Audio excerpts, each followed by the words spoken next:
Assalamualaikum warahmatullahi wabarakatuh. Waalaikumsalam. A'udzu billahi minasyaitonir rajim. Bismillahirrahmanirrahim. Alhamdulillahi rabbil alamin. Wassalatu wassalamu ala asyrafil anbiya'i wal mursalin wa ala alihi wa ashabihi ajma'in. Subhanaka la 'ilma lana illa ma 'allamtana innaka antal 'alimul hakim. Rabbi shrah li sadri wa yassir li amri wahlul 'uqdatam min lisani yafqahu qawli. Alhamdulillah, syukur kita kepada Allah Subhanahu wa taala atas limpah izinnya kita dapat bersama-sama lagi di dalam pembacaan buku Islam dan Melayu ini, masih di dalam bab yang pertama. Kalau ikut muka surat ni, muka surat 7 lah, saya sedang berusaha untuk membeli buku ini untuk tetapan tuan-tuan dan puan-puan. Semoga kita juga memiliki naskah yang sama. Cuma baru ini saya jumpa, tapi dah diterjemahkan ke bahasa Inggeris. Yang saya jumpa yang English version. Jadi saya tak niatlah nak beli yang bahasa Inggeris tu. Saya masih nak beli yang versi bahasa Melayu. Kebetulan saya pergi ke UNISEL, Universiti Selangor, dulu di Universiti Industri Selangor, kerana pelancaran, memang pelancaran kursi Siddiq Fadil. Di universiti ni kadang-kadang kita tubuhkan kursi, namanya kursi Siddiq Fadil ke kursi Al-Ghazali. Biasanya kursi ni di universiti badan yang ditubuhkan untuk membuat kajian atau penyelidikan yang sangat fokus kepada tokoh-tokoh tertentu. Yang saya ingat, kalau di UIE dia ada kursi falsafah Al-Ghazali. Maknanya Imam Ghazali fokus mengkaji falsafah Imam Ghazali. Dan selepas kematian penulis buku ini, Datuk Dr. Siddiq Fadil, walaupun anak perak, kursinya di Selangor. Dalam bajet Menteri Selangor 2022, Menteri Besar Selangor, Datuk Menteri Besar Selangor mengisytiharkan bajet 1 juta untuk membuat penyelidikan tentang pemikiran penulis buku yang kita baca ini. Tapi semasa pelancaran kursi itu, Menteri Besar Incorporation MBE Selangor punya lah, menambah lagi 4 juta, menjadikan 5 juta sebagai satu fokus yang saya kira untuk mengkaji satu tokoh dengan bajet 5 juta setahun itu agak besar sebenarnya. Tetapi diamanahkan kepada Universiti Selangor. Universiti Selangor ni macam kita ada USAS kan. Dia Universiti Selangor, kita Universiti Sultan Hasan Shah. Jadi tidak tersalah pilihlah kita membaca pemikiran-pemikiran yang dikaji di berbagai peringkat.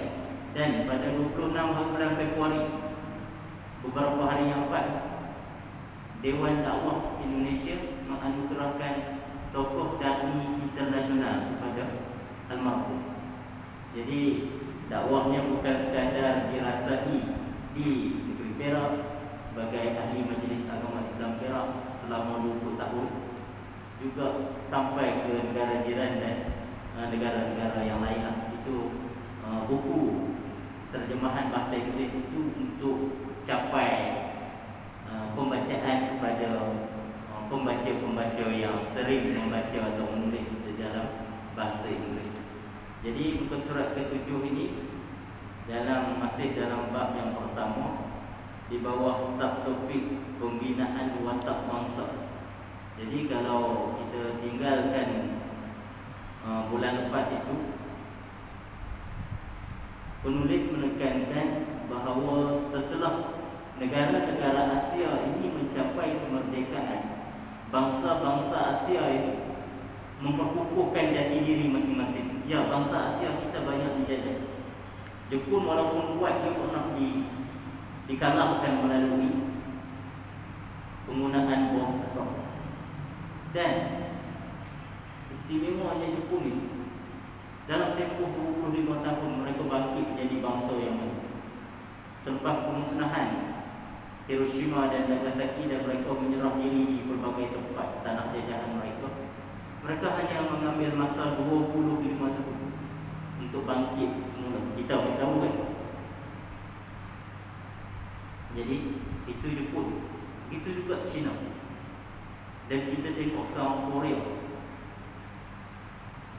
Korea juga berjaya menempatkan diri di dalam gelora kebangkitan bangsa-bangsa Asia.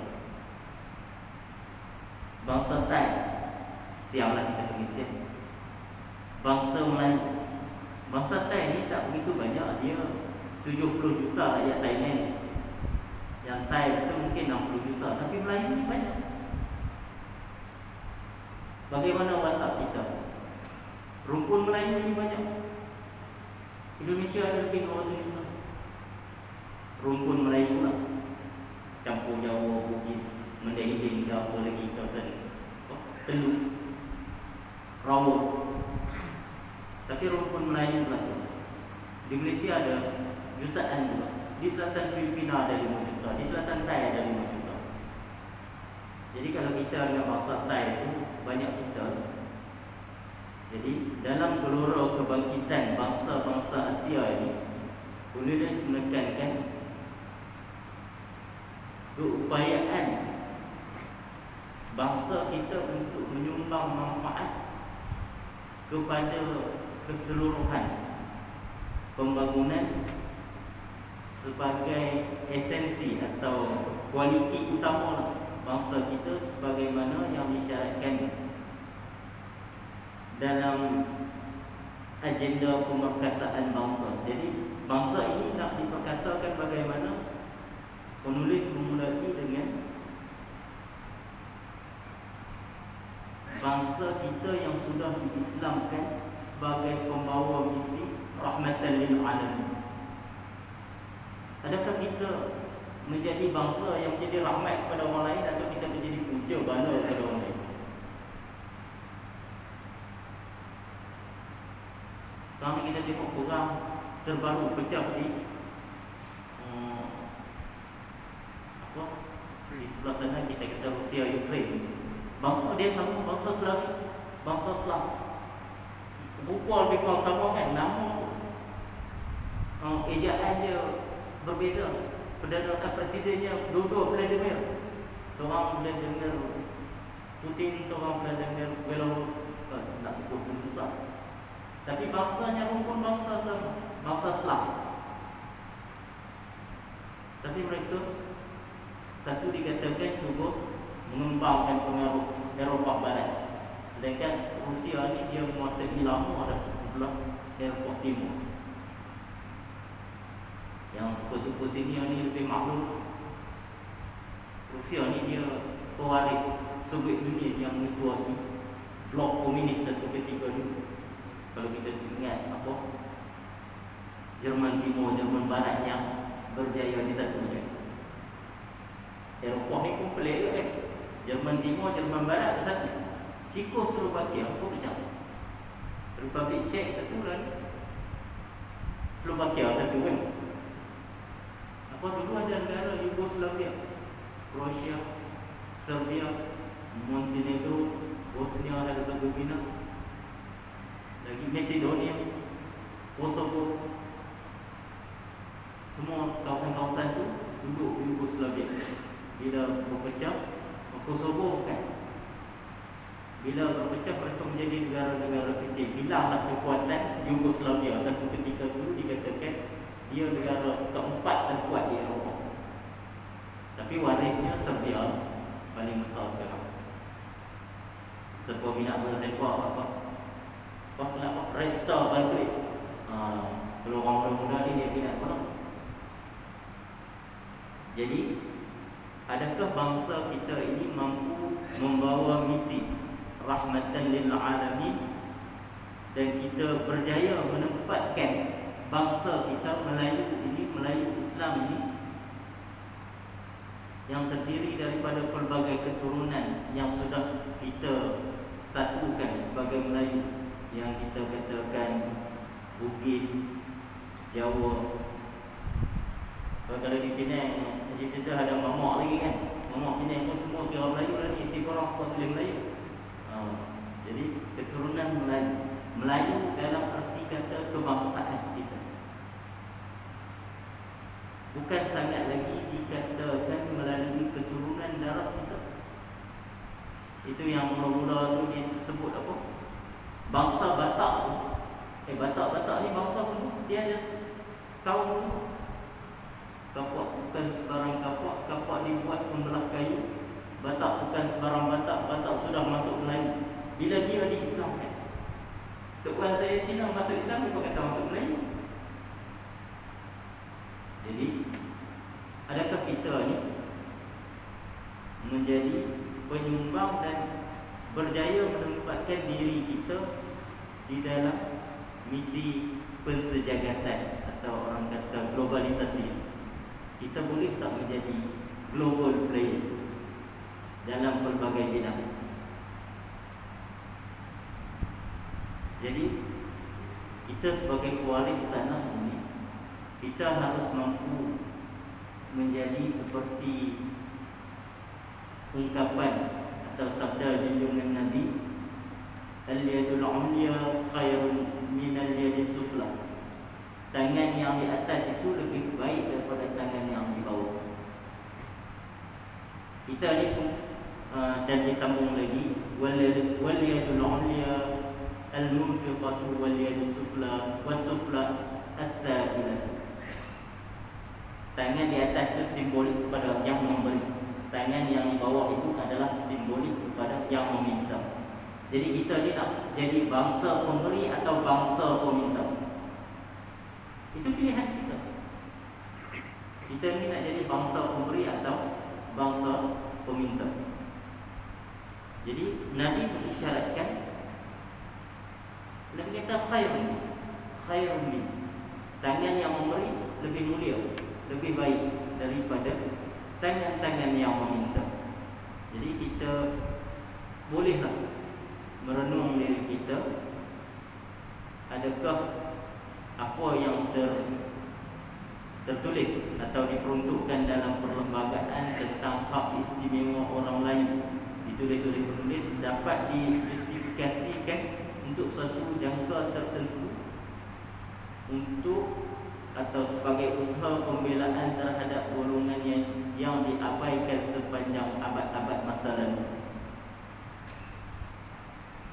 Semasa perlembagaan negara kita dibubarkan, walaupun ahli-ahli pembubal yang bukan orang Melayu, kalau saya ingat diketuai oleh Lord Reid ni, Lord ni hakim Mahkamah Tinggi British.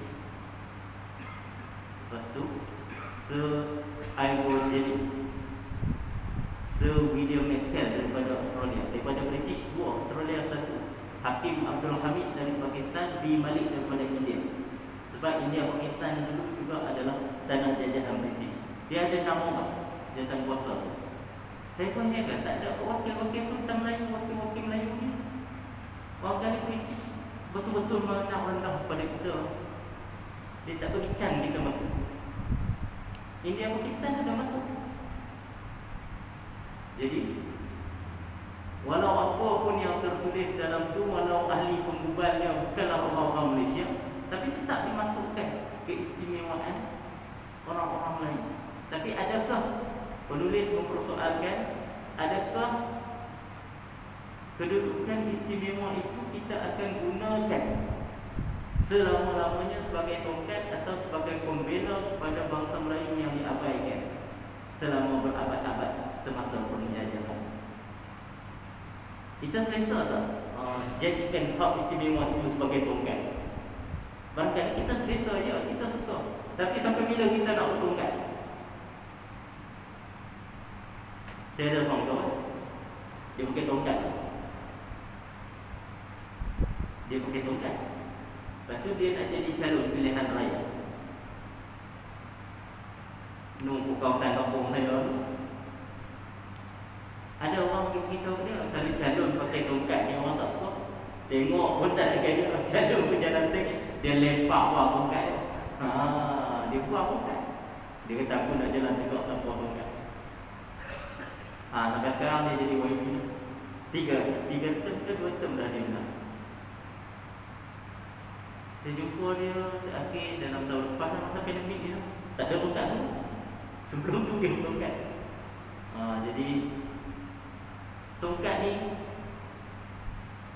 bukan lambang kekuatan sebenarnya. Jadi hak istimewa orang Melayu itu kita gunakanlah untuk pembelaan kita sebagai golongan yang diabaikan dan dipinggirkan sepanjang abad-abad penjajahan.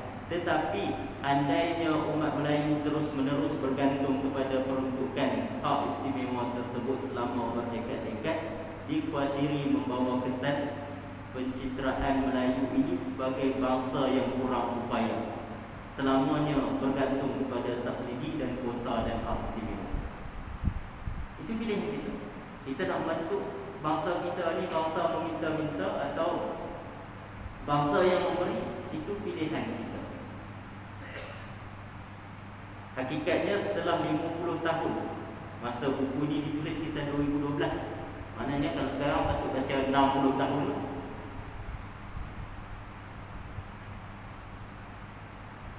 Hakikatnya setelah 50 tahun, kalau kita baca sekarang 60 tahunlah peruntukan hak istimewa tersebut dimanfaatkan, umat Melayu umumnya masih juga ketinggalan. Kita ketinggalan segi ekonomi. Saya tengok statistik terakhir semasa DEP tamat pada tahun 1990, kita menguasai 23.2 atau 23. Sekarang kita tinggal 17 atau 16.8 menguasai ekonomi. Kita ingat selepas tahun 90 kita akan meningkat. Rupanya tidak, kita merosot. Tinggal 17 lah kita kata poin-poin ni selalu kira. Tinggal 17. Walaupun saya baca banyak benda sejarah. Saya ingat walaupun sebelum DEP kita menguasai bidang-bidang profesional yang amat sedikit. Contohnya kalau engineering, engineer yang berdaftar kita cuma 2.4%, doktor 4%, yang tinggi sikit veteran 30 lebih. Yang lain-lain accountant bertauliah 2%. Kita meningkat. Semasa ini saya tanya kawan-kawan yang kerja Proton.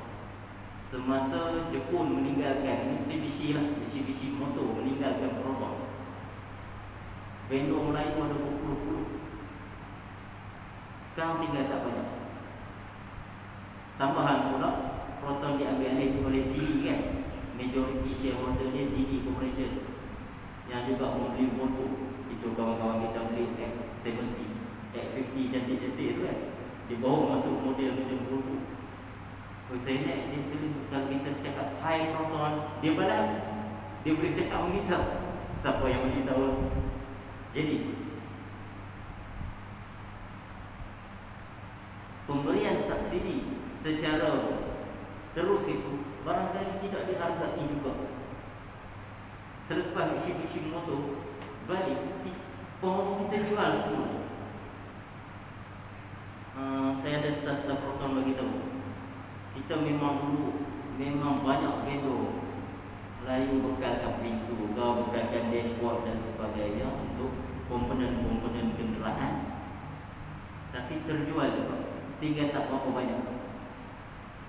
Macam kita lah tempat kita ni vendor untuk JK Wire tu. Dia automotive wiring lah dia buat. Saya tak silap saya dia ada buat wiring untuk kereta Toyota, Vios ke Camry ke, semua dia buat siap. Maknanya sekotak sebiji kereta, ambil dia waktu pergi Thailand, buka pasang. Rupanya kita jual semula syarikat-syarikat yang telah kita bentuk pada tahun 80-an dan 90-an. Jadi berhati-hatilah. Maknanya kita memilih untuk menjadi pengguna semula, walaupun satu ketika kita sudah mula menjadi pembekal. Jadi penulis juga mempersoalkan Melayu mana yang sebenarnya mendapat manfaat daripada peruntukan-peruntukan istimewa. Kalau kita nak bangkit, kita kena semua kita tak boleh sekerat begitu mendapat banyak keistimewaan, yang lain-lain tiada apa-apa. Kita nak maju sebagai satu force bangsa kita, bukan kelompok-kelompok tertentu, bukan parti-parti tertentu, individu-individu tertentu. Ini bukan cita-cita bangsa. Cita-cita kita semuanya sama.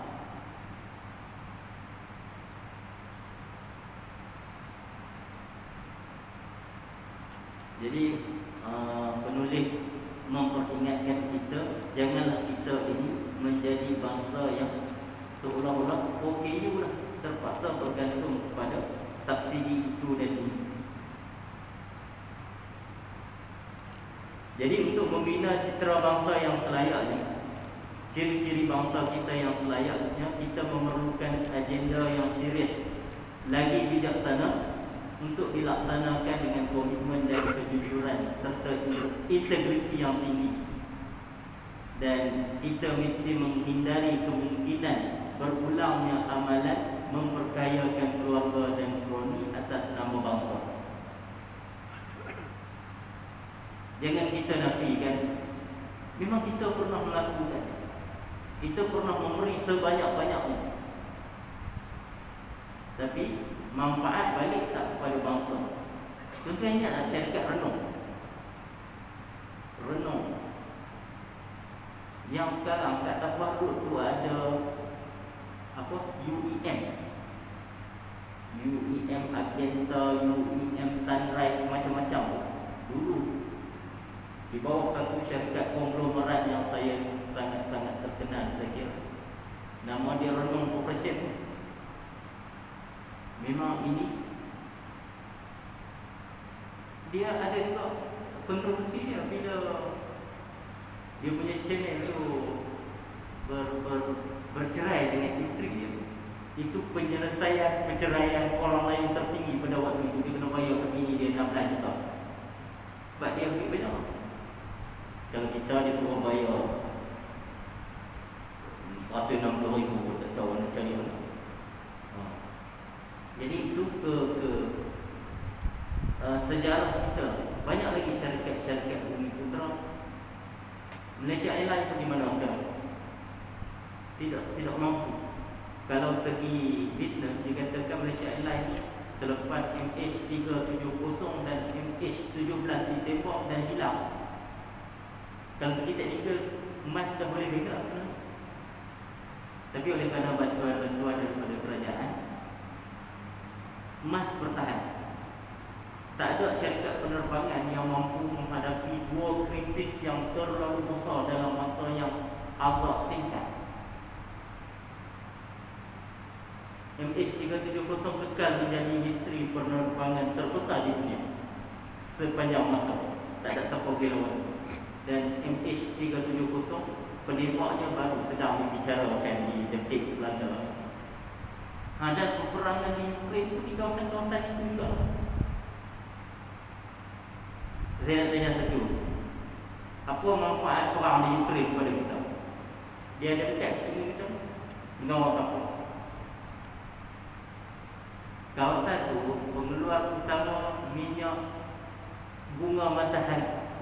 Sekarang minyak tu tak ada production, sangat sikit sebab perang. Jadi orang sana cari sawit. Itu manfaat kita, sawit kita ada apa? Tak cari pergi jual sawit. Tuan yang ada sawit ni dekat 1,250 berapa hari ni? 1,200 lebih kan? Itulah manfaat. Dicampur dengan benda-benda lain lah. Pasaran hadapan sawit 7,000 dah setan. 2018 1,700. Itu kata jangan membazir. Kawan-kawan yang ada sawit, jangan membazir sekarang. Sebab dia pun juga pernah jatuh 280 kalau tuan-tuan ingat. Jadi itu watak kita. Jadi agenda ini kita mengharapkan pimpinan kita ada kejujuran. Saya rasa Perak paling advance. Rasa tak di dalam khutbah Jumaat. Saya ingat dah lebih sebulan. Setiap kali doa kita doakan apa? Dulu tak ada. Saya baca khutbah saya perasan Ya Allah, ya Tuhan kami, serahkanlah kepimpinan kepada mereka yang beramanah, berintegriti. Dulu tak ada doa tu dalam khutbah, tak ada. Sekarang jangan kau serahkan kepada yang menyalahgunakan kuasa, rasuah dan sebagainya. Jadi kejujuran dan integriti orang yang di atas ini sangat penting untuk membawa kita semua, bukan sekadar kumpulan-kumpulannya saja, bawanya semua dan buang sikap kebergantungan kita yang keterlaluan, sehingga kita yang ramai ini mampu berdikari. Jadi bangsa ini harus perlu dididik dengan sikap mampu berdikari. Tak kira lah tadi kita, sebenarnya kita memang dah buat eksperimen. Saya sebut syarikat proton ke relung itu eksperimen kita. Sebahagiannya berjaya dan sebahagiannya memang kita kena akui kegagalan. Petunjuk-petunjuk statistik tadi tu yang saya sebut 16 ke 8 ke 4 tu, itu petunjuk sebenar. Cuba tuan-tuan tengok berita BSKL. Kita tengok syarikat-syarikat kita survive ke tak. Itu petunjuk kekuatan sebenar ekonomi kita. BSKL tak boleh bohong. Kalau dia nak bohong, tak tahu macam mana dia nak buat. Itu petunjuk kekuatan. Jadi dengan sistem pendidikan yang penulis menegur kita yang keterlaluan, mengejar A, obses dengan 8A, 10A, 11A dan sebagainya. Ya, A itu penting, tidak dinafikan. Kecemerlangan akademik itu penting. Saya duduk di UiTM memang saya tahu. Saya memang tanya, kalau budak masih ingat, tapi budak-budak ni sajalah kan. Kalau hak dapat banyak A tu dia ingat, hak dapat sikit A tu dia pura-pura lupa. Saya tak percaya. Saya ingat SPM saya dapat berapa. Demo baru SPM tahun lepas, dia kata dia pun lupa. Ish, ya ke lupa? Demo tak nak boyan. Kalau orang Kelantan saya kata yang tu. Saya ingat bahasa Malaysia saya dapat C4. Dulu kita kira gergit kan 24 dapat 1 sampai 36. Kan 34. Dapat 2 dan dapat pangkat 3.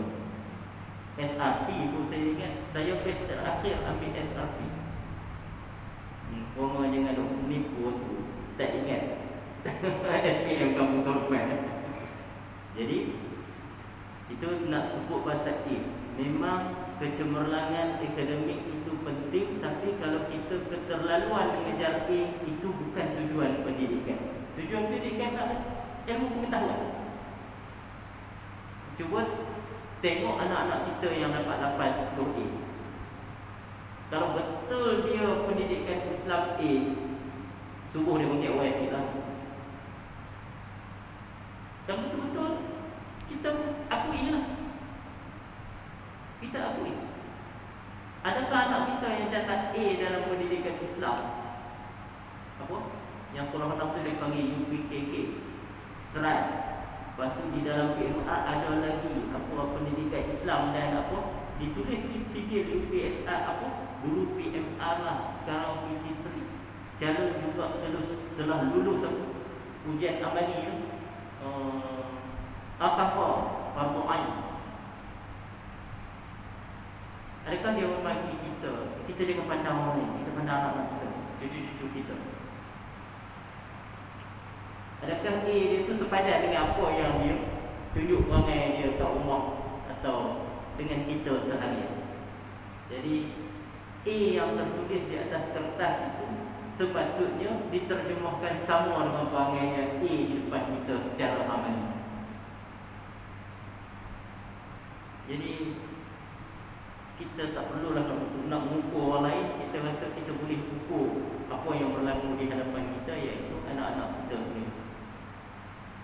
Jadi itulah tujuan pendidikan adalah untuk melahirkan insan yang, kalau bahasa buku tu lah ni dia tulis holistik lah, maknanya yang menguasai pendidikan dan turut menguasai dan mengamalkan adab yang sewajar. Reti hormat orang, reti bercakap. Lah ni minta maaf lah, budak-budak lah. Bukan orang pandai cakap kau tua sangat. Dia pandai cakap melalui telefon. Oh, kalau dengan telefon lah Juno. Kalau dengan orang tua ni dia slow sikit. Nak deal tu kurang sikit. Jadi pendidikan bahasa sastra masih perlu dianggap penting, walaupun kita berada di zaman sains dan teknologi ini yang kita anggap aliran sains itu penting. Ya, kita dalam Islam memang kita berdua, kita tidak pernah memecah-mecahkan ilmu sedemikian rupa. Kita tak pecah tiga itu. Sebab ada tradisi lain. Oh, kalau dia belajar matematik tu, dia jadi ahli falsafah, dia sampai lupa Tuhan. Kalau kita tengok banyak ahli falsafah dunia yang jadi etis, dia mathematician, ahli matematik. Machiavelli pun semua pada matematik. Ahli falsafah Perancis terutama, mereka menjadi etis. Sebab mereka tak belajar lagi ilmu ketuhanan, sebab mereka belajar matematik tinggi-tinggi. Jadi jangan kita hilangkan tujuan pendidikan kita demi untuk mencapai A. Sebab memang kadang-kadang ketara juga. Kita duduk di masjid. Tu Haji ada iklan dalam tu majlis bacaan Yasin untuk pelajar-pelajar SPM yang bermula hari ini kan. Ya, kita jangan lupa doakan akhlak mereka juga. Kita doakan semua. Sebab ada ibu bapa minta, dia kata minta tolong baca Yasin solat hajat ni supaya anak saya dapat 10A, dapat beasiswa Petronas, melanjutkan pelajaran ke luar negara. Oh, lengkap permintaan ni. Jadi kita sendiri pun takut. Kita ada tukang buat pun takut nak minta. Malu juga. Yalah, kita berdoa pada Allah kan, kadang-kadang minta tak patut badan. Sedangkan anak dia main kedak ke masjid. Dia bawa tak anak dia ke masjid. Dekat nak periksa adakah kita minta ahli jemaah ni baca Yasin solat hajat, doakan anak dia 3 benda tu. Jadi betul-betul pedal juga nak minta. Tapi kalau budak tu memang hari-hari ke masjid, memang kita tak segan-segan pun nak doakan dia sedikit rupa. Jadi pendidikan ini bukanlah kerana beasiswa, bukanlah kerana melanjutkan pelajaran ke luar negara. Akhirnya dia membentuk ilmu dan adab kita.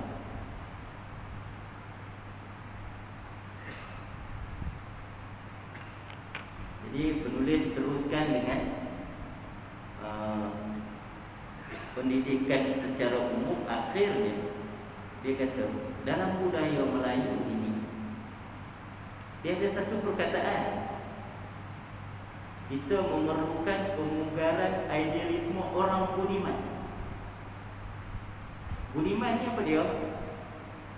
Mungkin orang baru-baru macam saya kurang lah pun seorang yang budiman. Kita kata budayawan, orang yang kuat akal budaya dia. Angkasawan, orang yang di atas.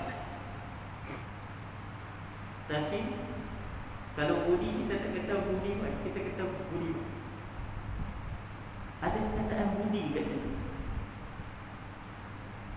Budi ni dia buah daripada akhlak. Kesan daripada akhlak itu bila kita ke UIA, siapa lulusan UIA sini, dia kata taman akal dan budi. Akal itu untuk ilmu, budi itu untuk akhlak. Itu kata Imam Syafi'i ke apa, saya lebih menghargai orang yang berakhlak daripada orang yang berilmu. Kalau orang yang berilmu pun tak ada akhlak, ada masalah sebenarnya. Bahkan lagi teruk, itu gambaran ulama su tu yang berilmu tapi jahat, tak ada akhlak. Ulama su kan, yang Nabi kata dia lebih bimbang daripada Dajjal munculnya ulama yang jahat. Orang tanya ulama yang jahat ni, dia menggunakan ilmu agama untuk kepentingan duniawi. Oh, jaga-jaga. Memang ada. Memang sejarah kita pernah mencatatkan orang-orang yang alim pun pergi kepada penguasa-penguasa untuk mencari habuan-habuan. Dan orang alim ada juga yang ambil habuan-habuan ini, tapi dia tidak menjual dunia, menjual agamanya. Apa? Imam Malik berbanding Imam Syafi'i, dia hidup lebih mewah kerana dia nampak dengan kerajaan. Tetapi ketika kerajaan nak jadikan kitab yang muwaffaq sebagai kitab rasmi negara, dia tak nak. Dia kata dia tak nak menutup peluang orang lain. Ini luar biasa. Kalau kita pergi ke kerajaan nak angkat buku kita, sonok lah kita jadi mazhab rasmi negara kita punya. Tapi Imam Malik tak bersikap demikian. Kitab Muwaffaq ni kitab hadis pertama yang disusun ikut fiqh apa semua ni. Jadi ketika kerajaan nak menjadikan kitabnya sebagai mazhab resmi negara, dia tak nak. Ini nama dia harum sampai sekarang. Kalau tuan-tuan tu buku karangan tuan-tuan nak dijadikan teks di sekolah pun rasa seronok dah. Buku teks di sekolah sudah rasa seronok ya amat. Kalau kita cikgu, jangan kata cikgu saja, pengeluar filem kadang-kadang terpaksa bersaing tau nak dapat penyiaran drama-drama di RTM. Itu pun mereka bersaing jenuh. Ini Imam Malik, kerajaan dah nak buat, dia tak nak. Jadi itulah watak yang kira dia tak nak menyekat orang lain. Jadi kegagalan ni, dia kata kita kena membina watak yang budiman ini. Contohnya macam Imam Malik tadi, budiman dengan ilmunya, walaupun kitabnya sudah siap. Sebab Imam Syafi'i ketika dia nak pergi belajar dengan Imam Malik, dia pergi hafal kitab Muwaffaq. Tapi ketika Muwaffaq nak dijadikan mazhab rasmi negara, Tuhan dia tak. Jadi kita juga takut untuk kita membina kegagalan. Jadi saya baca satu perenggan lagi, yang mana penulis pernah membawa kebimbangan yang sama diutarakan oleh Mahatma Gandhi, pendiri negara India. The Seven Deadly Sins, 7 dosa yang membawa petaka. Pertama, wealth without work, kekayaan tanpa bekerja. Duduk saja-saja jadi kaya kita semua, dapat harta tak disangka-sangka. Bahaya sebenarnya. Kita tak tahu nilai. Pleasure without conscience, kesenangan tanpa hati nurani. Kita senang tapi kita tak ada kesedaran. Knowledge without character, ilmu tanpa watak. Ilmu tapi akhlak tak ada. Rupanya Mahatma Gandhi pun tahu ilmu tak ada akhlak ni, tak ada watak yang baik ni berbahaya. Yang kata Nabi kata ulama sud tadi, business without morality, peniaga yang penipu ni tak ada prinsip moral dalam perniagaan. Nabi jadi peniaga yang jujur bersama-sama dia di syurga. Jadi peniaga yang jujur di bersama Nabi di syurga. Ini pentingnya peniaga-peniaga yang ada watak yang baik. Lepas tu dia kata sign without humility, sign tanpa kemanusiaan, sign for the sake of sign, sign demi sign saja. Dia buat research cuma dia nak tahu itu ini, tapi kemanusiaan dia tak ada. Jadi dia kata kegagalan kita membina watak, atau kita tergelumang dengan dosa-dosa yang 7 tadi, dia kata akan membuahkan sifat pecah amanah, rasuah, pengkhianatan, penipuan, penindasan, kezaliman yang